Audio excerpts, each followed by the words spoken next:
a reconstrução do templo de Salomão. Então Israel, ela volta do cativeiro babilônico 70 anos depois, por mandado, por ordem, por permissão, aval do rei Ciro, o governador do mundo na época.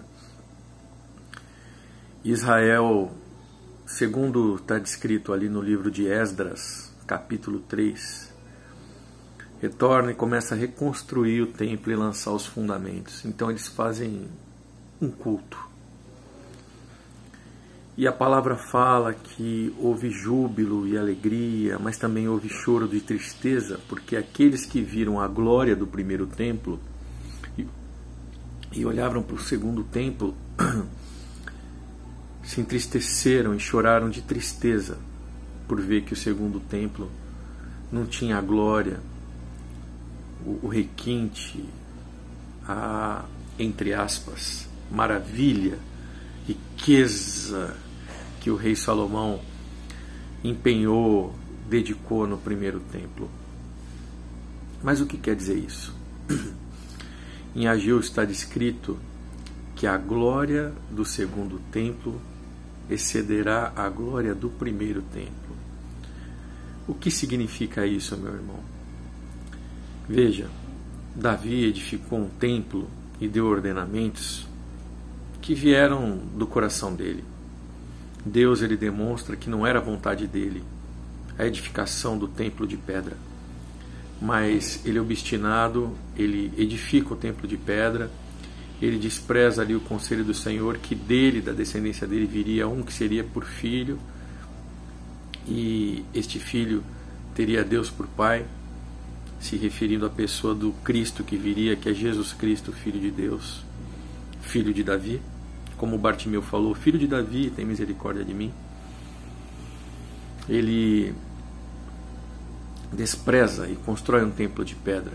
Essas pessoas que estavam chorando por ver que a glória do segundo templo de pedra era inferior à do primeiro, eles não discerniram, eles voltaram, porque era a profecia de Deus que eles voltariam 70 anos depois do cativeiro babilônico, e reedificaram o templo de pedra, o templo de Salomão.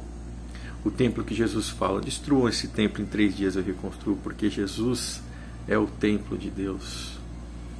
O projeto de Deus sempre foi que o homem vivesse o seu projeto revelado em Jesus, mas até então, antes de Jesus, revelado ali nos mandamentos, né?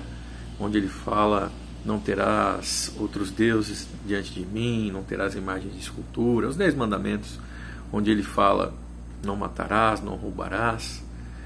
E Jesus, quando ele vem, ele fala: todos esses mandamentos, eles estão em 2. Nisso está contido toda a lei e os profetas. Amar a Deus acima de todas as coisas e o próximo como a ti mesmo. Nisso está contido toda a lei e os profetas.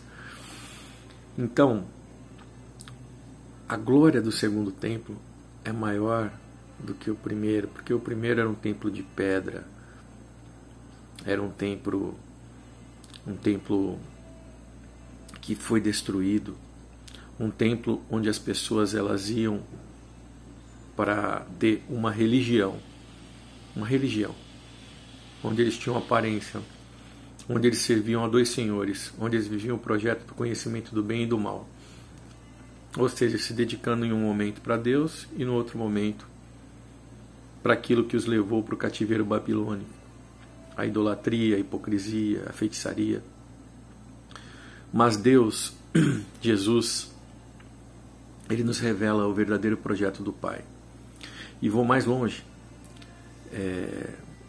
Este templo que eles se referem, que ele chora, que é a glória do segundo templo, eles não veem como maior do que o primeiro, é porque, em termos de religião, um templo igual ao de Salomão não teria como ser visto mais. Não teria. Eu creio que nunca mais será visto um templo como aquele, a níveis materiais, se referindo a nível material. Talvez, quando vier o terceiro templo, se vier, possivelmente, talvez possa até ser, mas não acredito. De qualquer forma, o primeiro templo era o tabernáculo, não era um templo de pedra. Era um tabernáculo onde havia um mistério, onde havia a sombra daquilo que seria.